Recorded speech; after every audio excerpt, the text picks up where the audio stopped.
message I would want to get across about social media is that it really is a drug. ये हैं doctor Anna Lemke, Stanford University के professor और addiction विभाग के head. ये हैं famous computer scientist Cal Newport. इन्होंने आज तक अपनी लाइफ में कभी भी सोशल मीडिया का यूज नहीं किया। I don't use social media. क्या ये सोशल मीडिया के बारे में कुछ ऐसा जानते हैं जो आप नहीं जानते?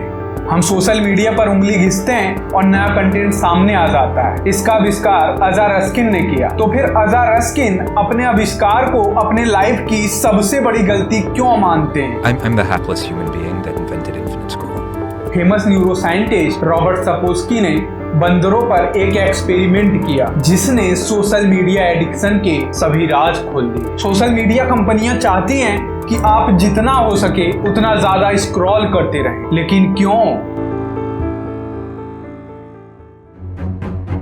कैन यू टेल मी इस समय इस दुनिया की सबसे महंगी चीज क्या है? शायद आप बोलेंगे सोना या diamond, but attention, really attention. अगर आपके पास इस समय लोगों का अटेंशन है तो आप उसे बेचकर दुनिया की कोई सी भी चीज हासिल कर सकते हैं। यकीन नहीं हो रहा?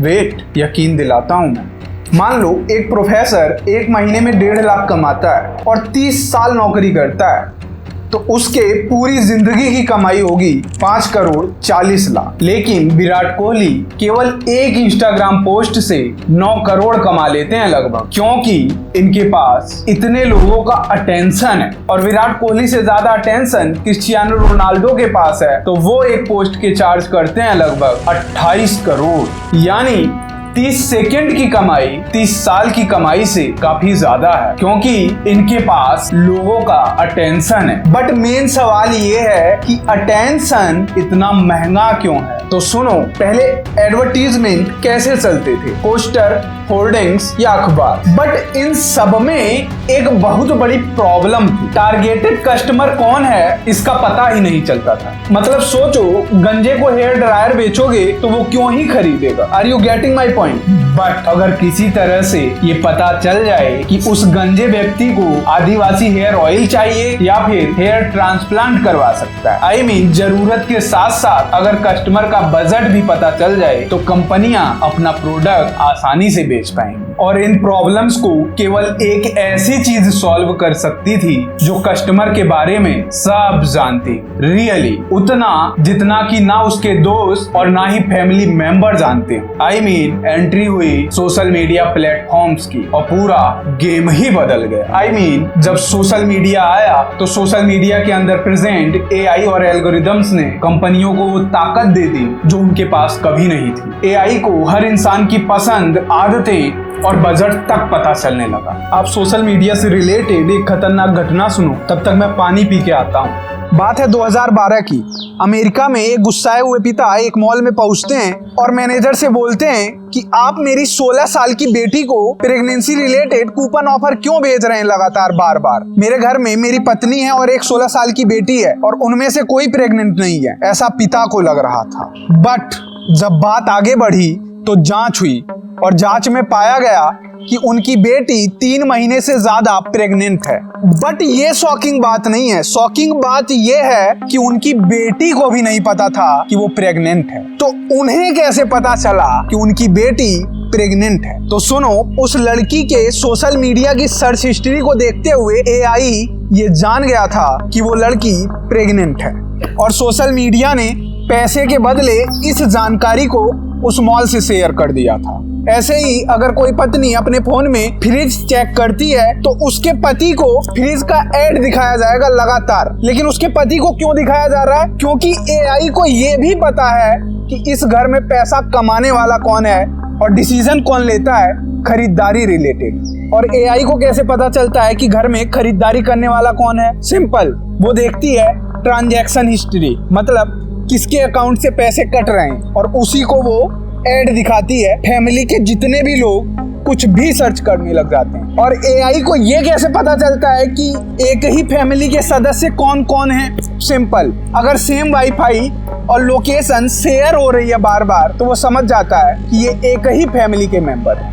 मान लो मेरे पास एक फोन है और मेरे छोटे भाई के पास भी एक फोन है और दोनों ज्यादातर एक ही वाईफाई से कनेक्ट रहते हैं। अब मेरा छोटा भाई ऑनलाइन एक घड़ी सर्च करता है और मैं अपने घर में पैसे खर्च करने वाला इंसान हूँ, तो एआई उस घड़ी का ऐड बार बार मुझे भी दिखाएगा, ताकि जब मेरा भाई उस घड़ी के बारे में मुझसे जिक्र करे तो मैं बिना सोचे समझे एक बार में हाँ कर दूं, क्योंकि जो दिखता है वही बिकता है। तो निष्कर्ष साफ है, जितना ज्यादा आप सोशल मीडिया पर समय बिताओगे उतना ही ज्यादा आपको सोशल मीडिया कंपनियां एडवर्टीजमेंट दिखाएंगी और उतना ही ज्यादा सोशल मीडिया प्लेटफॉर्म्स एडवर्टीजमेंट दिखाने वाली कंपनियों से पैसा कमाएंगे। इसलिए सोशल मीडिया कंपनियों के मालिक ये चाहते हैं कि हम अपना हर पल उनके प्लेटफॉर्म पर बिताएं और इसके लिए वो ऐसी खतरनाक साइकोलॉजिकल टेक्निक्स का यूज करते हैं जिसे जानकर आपके रोंगटे खड़े हो जाएंगे। तो उनमें से 3 सबसे ज्यादा शॉकिंग टेक्निक्स की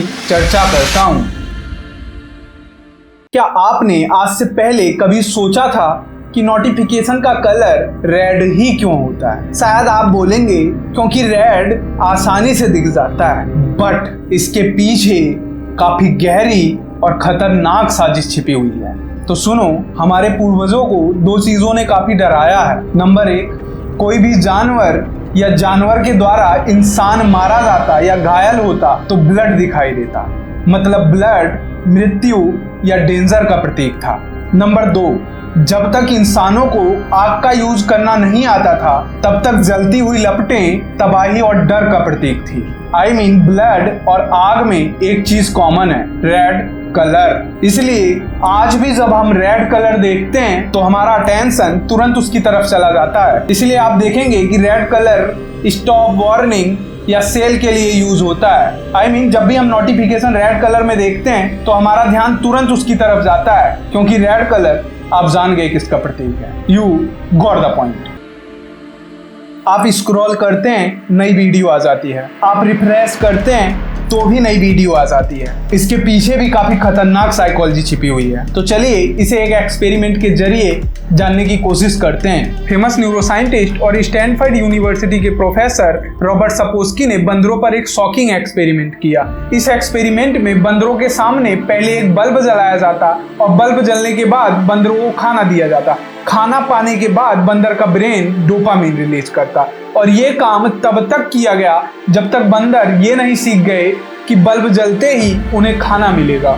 जैसे ही बंदरों ने ये सीखा, कुछ शॉकिंग हुआ। अब बंदरों का ब्रेन खाना मिलने के बाद डोपामिन रिलीज नहीं कर रहा था, अब बंदरों का ब्रेन खाना मिलने की उम्मीद में डोपामिन रिलीज करने लगा। मतलब जैसे ही बल्ब जलाया जाता बंदरों का ब्रेन डोपामिन रिलीज कर देता था, खाना मिलने से पहले ही। इसके बाद एक्सपेरिमेंट में थोड़ा बदलाव किया गया। अब बंदरों को बत्ती जलने के बाद एक बार खाना दिया जाता और एक बार नहीं दिया जाता। मतलब बत्ती जलने पर उन्हें केवल 50% चांस ही भोजन मिलता था। इसके बाद जो हुआ वो काफी शॉकिंग है। अब बंदर का ब्रेन जैसे ही बत्ती जलती पहले की अपेक्षा दुगना डोपामिन रिलीज करने लगा, खाना पाने की उम्मीद में। तो इस एक्सपेरिमेंट से हमें 2 बातें पता चली। नंबर 1, रिवॉर्ड मिलने पर डोपामिन रिलीज नहीं होता है, रिवॉर्ड मिलने की उम्मीद में डोपामिन रिलीज होता है। जैसे अगर मैं कहूं कि जैसे ही बत्ती जलेगी आपको 1000 रुपए मिलेंगे, तो 1000 रुपए मिलने पर डोपामिन रिलीज नहीं होगा, जैसे ही बत्ती जलेगी आपका ब्रेन डोपामिन रिलीज करेगा। और दूसरी बात इस एक्सपेरिमेंट से ये पता चली कि अगर तुम्हारी एक्सपेक्टेशन के हिसाब से रिवॉर्ड ना मिले तो डोपामिन पहले की अपेक्षा ज्यादा रिलीज होगा। मान लीजिए आप किसी के प्यार में हैं, अब जब भी कोई नोटिफिकेशन आएगा तो आपका ब्रेन डोपामिन रिलीज करेगा, इस उम्मीद में डोपामिन रिलीज करके खुश हो जाएगा कि शायद मेरी जीएफ या बीएफ का मैसेज हो। लेकिन जब आप फोन खोलते हैं और देखते हैं कि ये तो किसी और का मैसेज है, तो आपके डोपामिन का लेवल नीचे गिर जाएगा और निराशा होगी। लेकिन कई बार आपकी उम्मीद सच भी होगी, तो इसलिए हर बार आप हर नोटिफिकेशन को चेक करेंगे। इस बात को सोशल मीडिया से जोड़कर देखते हैं। आप जैसे ही रिफ्रेश करेंगे आपके डोपामिन का लेवल तुरंत हाई, इस उम्मीद में कि कुछ तो खास देखने को मिलेगा, लेकिन नहीं मिला। अब आप दोबारा रिफ्रेश करेंगे और फिर से डोपामिन हाई, और अब की बार आपको कुछ खास मिल जाएगा। और इसी वजह से आप इस लूप होल में फंसते जाएंगे। इसी को साइकोलॉजी में डोपामिन लूप बोलते हैं। या दूसरी बात, आपने जैसे ही स्क्रॉल किया तुरंत डोपामीन हाई इस उम्मीद में कि कुछ खास देखने को मिलेगा, लेकिन नहीं मिला। फिर आपने स्क्रॉल किया, फिर से डोपामीन हाई इस उम्मीद में कि कुछ खास देखने को मिलेगा और आपको मिल भी जाता है। फिर से आप इस लूप में फंसते जाएंगे और आप एडिक्ट होते जाएंगे। इसीलिए स्क्रॉलिंग को इन्वेंट करने वाले साइंटिस्ट अज़र रस्किन आज अपने इन्वेंशन पर पश्चाताप करते हैं और माफी मांगते हैं। I'm the hapless human being that invented infinite scroll. But the main question is, अगर ये अपनी इन्वेंशन पर रिग्रेट कर रहे हैं तो इन्होंने आविष्कार ही क्यों किया? इसके पीछे की भी कहानी काफी इंटरेस्टिंग है, तो सुनो। 2006 से पहले जब लोग किसी वेबसाइट पर कुछ सर्च करते थे तो उन्हें नेक्स्ट पेज या लोड मोर पर क्लिक करना पड़ता था और इसे करने में कुछ प्रॉब्लम होती थी। जैसे हर बार नेक्स्ट पेज पर क्लिक करने पर लोडिंग में टाइम लगता था, इसलिए लोग पूरी जानकारी को पढ़े बिना ही छोड़ देते थे। और दूसरी बात, मोबाइल जैसे छोटे स्क्रीन पर नेक्स्ट पेज पर क्लिक करना आसान नहीं होता था। इन प्रॉब्लम्स को ही दूर करने के लिए अज़र रस्किन ने इन्फिनाइट स्क्रॉलिंग को इन्वेंट किया, ताकि कंटेंट बिना रुकावट के लोड होता जाए और नेक्स्ट पेज पर क्लिक करने की जरूरत भी ना पड़े। बट उस समय कौन जानता था कि गैम्बलिंग के क्षेत्र में अपना जीवन बिताने वाले साइकोलॉजिस्ट को सोशल मीडिया कंपनियां मोटा पैसा देकर खरीद लेंगी हमारे ब्रेन को हाईजैक करने के लिए। इसके बाद गैम्बलिंग के क्षेत्र में काम कर रहे इन माइंड एक्सपर्ट ने अज़र रस्किन का इन्वेंशन यूज करते हुए स्लॉट मशीन का आइडिया कॉपी कर दिया। स्लॉट मशीन जुए में यूज होती है और ये कैसे काम करती है, अगर ये बात जाननी है तो आप ध्रुव राठी की ये वाली वीडियो देख लेना, मैं लिंक डिस्क्रिप्शन में दे दूंगा। हम सोशल मीडिया 5 मिनट के लिए खोलते हैं और देखते ही देखते घंटों बीत जाते हैं। क्या ये सिर्फ हमारी गलती है? नहीं, इस चीज के लिए यूज होती है सेल्फ इल्यूजन टेक्निक। इसमें आपको लगेगा कि निर्णय आप ले रहे हैं, लेकिन आप केवल कठपुतली मात्र होंगे।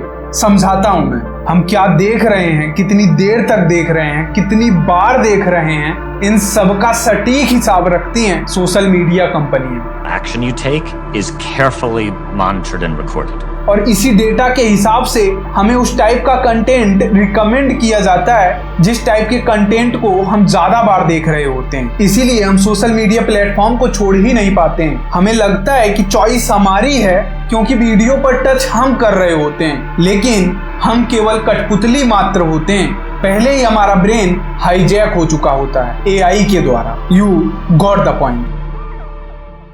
बाय द वे, करोड़ों डॉलर्स खर्च करके सोशल मीडिया को जितना हो सकता है उतना ज्यादा एडिक्टिव बनाया जाता है। एक छोटी से छोटी चीज पर ध्यान दिया जाता है ताकि सोशल मीडिया ज्यादा से ज्यादा एडिक्टिव बन सके। फेमस साइकेट्रिस्ट अन्ना लैम्प के, जिन्होंने डोपामीन और एडिक्शन को समझने में ही अपना जीवन बिताया है, अपनी बुक डोपामीन नेशन में सोशल मीडिया को ड्रग्स बताती हैं। उनका कहना है कि सोशल मीडिया हमारे दिमाग के डोपामीन सिस्टम को उसी तरह हाईजैक करता है जैसे कि ड्रग्स। जब आप बिना सोचे समझे सोशल मीडिया यूज करने लग जाते हैं तो उस समय आप ड्रग्स ले रहे होते हैं। इस बात की चर्चा मैं डिटेल में अगली वीडियो में करूंगा, इसलिए इन बातों को जो लोग जानते हैं वो सोशल मीडिया को यूज ही नहीं करते। मेरा भी स्क्रीन टाइम 6 घंटे से ज्यादा है और इसे मैं 2 घंटे तक करके मानूंगा। कैसे करूंगा ये आगे आने वाली वीडियोज में पता चलेगा। By the way, next video में हम ये जानने की कोशिश करेंगे कि सोशल मीडिया हमें कैसे फिजिकली और मेंटली बर्बाद कर रही है। वीडियो को पूरा देखने के लिए दिल से धन्यवाद। और अगर आप अपने ब्रेन को सच में बचाना चाहते हैं तो आपको इसे जरूर देखना चाहिए।